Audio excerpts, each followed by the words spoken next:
தமிழ் வணக்கம். பாருங்கள் பண்ணிக்கிங்க சட்னியை பாருங்கள். சவுச்சவு காய் கொஞ்சம் பீஸ் போட்டு வச்சுருக்கோம், நெல்லிக்காய் கொஞ்சம் பீஸ் போட்டு வச்சுருக்கோம், தேங்காய் கொஞ்சம் பீஸ் போட்டு வச்சுருக்கோம், காஞ்ச மிளகாய், பூண்டு, இஞ்சி, உப்பு தேவையான அளவு.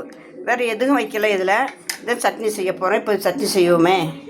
எல்லாம் ஒரு மிக்ஸி ஜாரில் போட்டுட்டோம். கொஞ்சமாக தண்ணி போட்டுக்கிறோம். கொஞ்சமாக போதும், ரொம்ப தண்ணி வேண்டாம். பாருங்கள் அரைச்சிட்டோம்.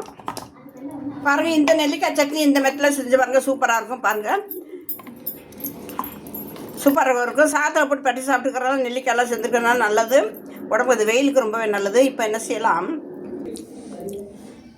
பாருங்கப்பா. என்னோட மத்தியான சாப்பாடு பாருங்கள். இன்றைக்கி மத்தியான சாப்பாடு, என்னோடய மத்தியான சாப்பாடே இது தான். எனக்கு கோதுமை பொங்கல்னால் ரொம்பவே பிடிக்கும். பாருங்கள் நான் கோதுமை பொங்கல் பொங்கியிருக்கேன், கோதுமை பால் ஊற்றி பொங்கல் செஞ்சுருக்கேன். பாருங்கள் எனக்கு கோதுமை பொங்கல்லாம் ரொம்ப பிடிக்கும். இந்த மாதிரிங்க பொங்கி வச்சுருக்கிறேன். இந்த கோதுமை பொங்கல் தான் இப்போ வச்சுருக்கோம். கோதுமை பொங்கல் செஞ்சுருக்கோம், பால் ஊற்றி கோதுமை பொங்கல் பண்ணியிருக்கோம். சவுச்சவு காய், நெல்லிக்காய் சட்னி வச்சுருக்கோம், ஒரு முறுக்கு, தயிர், சவுச்சவு காயும் முட்டையும் போட்டு பொரியல் பண்ணியிருக்கோம். இந்த சவுச்சவு காய் ஒரு காய் எடுத்து முட்டையும் சவுச்சவு காயும் பொரியல் பண்ணிவிட்டு அதில் கொஞ்சோண்டு சவுச்சவு காய் எடுத்து துவையல் பண்ணிட்டோம். இப்போ அருமையான சாப்பாடு பாருங்கள். அருமையான சாப்பாடு. இன்றைக்கி வெந்த வெயிலுக்கு இந்த மத்தியானத்துக்கு அருமையான சாப்பாடு. நம்ம ஒரு முறுக்கு வச்சுக்கிட்டோம், கொஞ்சம் கடுகு முறுக்குன்னு சாப்பிட்றதுக்கு. கண்டிப்பாக இது மாதிரி செஞ்சு சாப்பிடுங்க, உடம்புக்கு ரொம்ப நல்லது.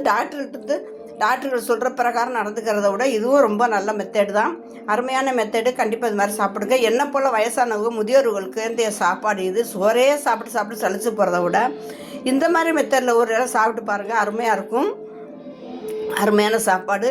நம்ம அந்த துவையல் தொட்டு சாப்பிட்டுட்டு சாம்பார் இருந்தாலும் போட்டுக்கலாம். இன்றைக்கி சாம்பார் வைக்கல. தமிழ் வணக்கம். கண்டிப்பாக இது மாதிரி செஞ்சு சாப்பிட்றீங்க. ஃப்ரெண்டுகளுக்கு ஷேர் பண்ணுங்கள். தமிழ் வணக்கம்.